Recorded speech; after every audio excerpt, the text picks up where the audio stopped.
vous êtes beaucoup, je suis un peu intimidé. S'il vous plaît, soyez indulgents, c'est mon premier discours.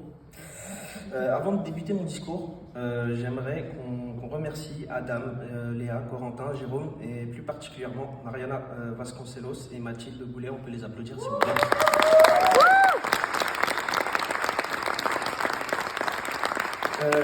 J'espère que je ne serai pas trop long. Voilà. Mesdames, Mesdemoiselles, Messieurs, c'est un honneur pour moi de me tenir devant vous en ce lieu symbolique et sacré, qui conserve les récits de parcours et d'expériences d'hommes et de femmes. Le 5 mars 1994, j'arrivais au monde, faisant la fierté de mes parents et de mes sœurs.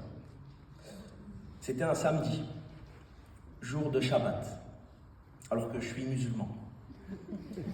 Comme quoi nos liens sont indéfectibles. Je suis issu d'une famille de première génération, de jeunes émigrés venant continuer leurs études, donc différentes de la génération des émigrés et des immigrés des années 60.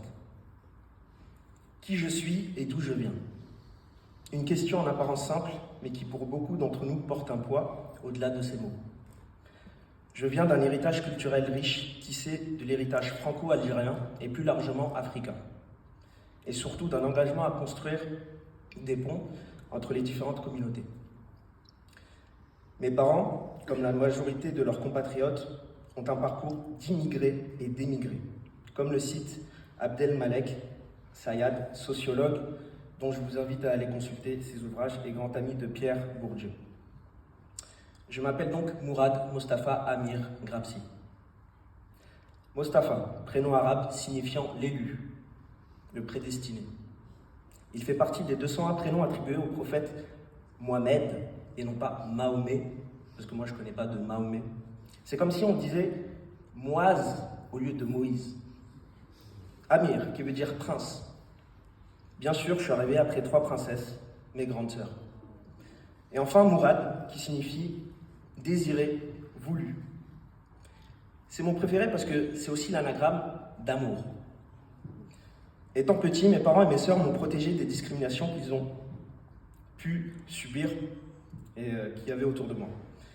Comme dans le film La Vita è Bella de Roberto Benigni, protéger ses enfants de l'horreur à tout prix. En grandissant, la discrimination a été un partenaire souvent indésirable dans mon parcours à la façon d'un partenaire de boxe. Dans la vie de tous les jours, lorsque je subis une discrimination, je ne généralise jamais. Il n'y a pas d'un côté les méchants et de l'autre les gentils. Même s'il faut de tout pour faire un monde, j'ai appris à devenir résilient. Lors de mes vacations en tant que soignant au service de la Croix-Rouge française, il m'est arrivé dans les hôpitaux d'avoir des remarques du genre « C'est toi le stagiaire ?»« Excuse-moi, je pensais que tu étais le vigile. Et sinon, tu t'appelles comment? Mourad? Mostafa? Excuse-moi, Mohamed, tu peux descendre au laboratoire s'il te plaît? Ça te dérange pas si je t'appelle mon loulou? Sinon, je vais me perdre avec les prénoms, tu sais, c'est un peu... Il y a de drôles de discriminations qui peuvent nous faire rire, mais également de mauvaises qui peuvent nous amener à devenir indifférents envers son prochain. Et l'indifférence, ça fait mal. L'indifférence, ça tue. La dignité n'est pas un vain mot. La tolérance n'est pas un droit, ni même une liberté garantie. Elle est une obligation. Savoir, c'est le pouvoir. Et savoir d'où l'on vient, c'est savoir où l'on va. C'est pouvoir se battre, revendiquer son droit d'exister. Dans ma culture, mon éducation, attenter à la dignité d'un seul homme, d'une seule femme ou d'un enfant, c'est attenter à toute l'humanité entière. Peu importe les raisons qui légitiment la discrimination, parce que le problème est là. Moi qui suis invité à discourir aujourd'hui, j'ai vu avec effarement les discours des politiques par des hommes et des femmes censés représenter la chose publique, notre République. Déshumaniser toujours plus des pans entiers de la population.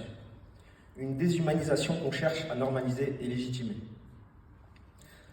Cependant, permettez-moi de partager quelques sentiments personnels qui illustrent la réalité de la discrimination dans le monde où je vis. Je me sens discriminé lorsque des propos blessants sont proférés à l'encontre de mon médecin traitant, d'origine vietnamienne, le qualifiant de sale chinois, t'as ramené le Covid, rentre chez toi. Soit dit en passant, on manque cruellement de soignants dans les territoires ruraux. Je me sens discriminé face aux agressions et aux insultes subies par mes amis de la communauté LGBTQ+, simplement parce qu'ils se sentent différents et veulent être eux-mêmes. Je me sens discriminé lorsque j'entends des cris de singes dans les stades de foot. Je me sens discriminé quand la voix de mes sœurs ne sont pas équivalentes à la voix des hommes. Je me sens discriminé lorsque mon ami Raphaël, d'origine israélienne, me raconte qu'il a été victime d'antisémitisme dans son école hôtelière et qui par la suite n'a pas pu continuer. Et ce qui est beau dans notre amitié avec Raphaël, c'est que notre amour pour le cinéma nous a réunis malgré nos convictions personnelles sur le conflit au Proche et au Moyen-Orient. Enfin, je me sens discriminé lorsqu'il y a une liberté d'expression à 2 vitesses dans ce pays, avec des insultes gratuites envers l'islam et ses croyants, sans le moindre effort de respect. Surtout lorsqu'un journaliste qui se prétend rédacteur en chef d'un torchon, dont je ne citerai pas le nom, ose dire à la télévision que mes sœurs maghrébines sont des beurettes. Je ne saurais lister toutes les discriminations et je ne le pourrai même pas. Parce que celui ou celle qui veut discriminer trouvera toujours une raison. Trop petit, trop grand, noir, jaune, gros, maigre, pauvre, riche, pas assez religieux ou pas de la bonne religion. Nous devons apprendre à vivre ensemble comme des frères, sinon nous mourrons tous ensemble comme des idiots, disait M. Martin Luther King. Quand mon père et ma mère sont arrivés en France, ils ont décidé de créer l'association Arabesque pour venir en aide aux personnes analphabètes dans notre quartier. Plus tard, avec des amis, nous avons créé l'association pour un avenir meilleur, à travers laquelle nous effectuons des maraudes pour les sans-abri en Île-de-France à notre petite échelle. J'ai été également éducateur spécialisé dans un centre pour jeunes migrants à Provins et à Melun. Et enfin, l'ouverture d'esprit, c'est ce que m'a appris le programme Impower, Oser, rêver, agir, de Yes Academia, dont j'ai été lauréat et où j'ai effectué mon service civique.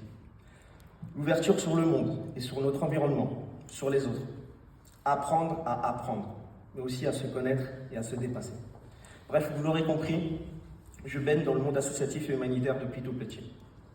En soi, peu importe mon parcours de vie, il y a eu des hauts et des bas. Je suis content d'avoir eu ces expériences car elles m'ont forgé et j'estime avoir reçu une excellente éducation. Et cette éducation, c'est une clé sur le monde, une clé sur la vie.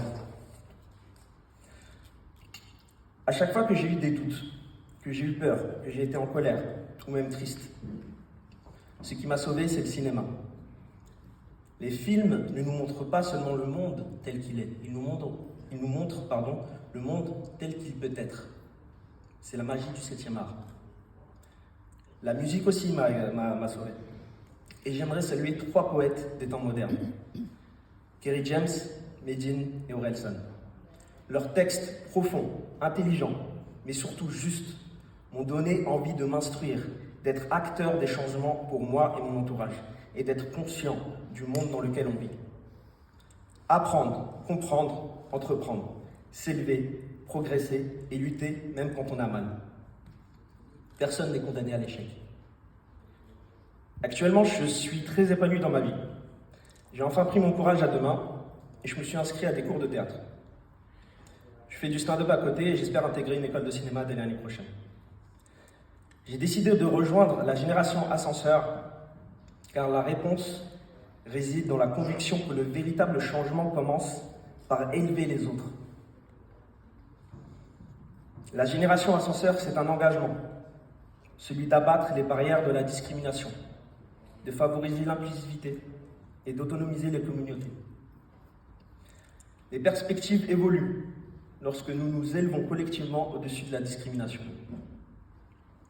En conclusion, la lutte contre la discrimination n'est pas seulement une bataille personnelle, c'est une responsabilité collective.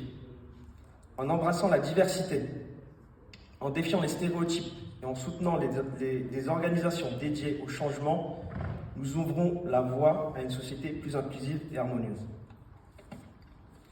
Pour finir, je souhaiterais vous lire un poème que j'ai écrit lors de mon voyage en Inde et qui résonne bien au-delà des frontières. Enfant du désert, né à la campagne, mes parents ont bravé la mer en m'interdisant d'avoir la hargne. Qui suis-je? Suis-je le gardien de mes sœurs et frères? Oui, je le suis, à condition de traverser notre bien commun, cette même mer. Excuse-moi de t'avoir quitté si vite. Certes, il m'arrive de ne pas connaître mes limites. Entre nous, ce n'était qu'une question de qualité de vie. Non, je ne juge pas ta si belle compagnie, ni même tes beaux habits. Oui, c'est vrai, la France m'a aidé et continue de m'accompagner. Ce n'est pas pour autant que je souhaite t'oublier ou même te négliger. Alors pourquoi, lorsque je parle de toi, suis-je embarrassé? Tu le sais et je le sais, on ne se connaît pas assez. La raison serait-elle synonyme de moins de joie et moins de peine? À vrai dire, je ne sais pas car les mots me manquent dans cette foutue boîte crânienne. Me le pardonneras-tu un jour? Mon cœur étant divisé en deux, sache que tu as tout mon soutien et mon amour. Quoi de plus cruel que ce cœur qui peut aimer et désaimer en quelques secondes? On s'aime ou on se quitte. Semons ensemble nos graines et on sera quitte. Je te promets qu'un jour, Afrique, j'écrirai ton nom sur ma tombe. Merci de m'avoir écouté.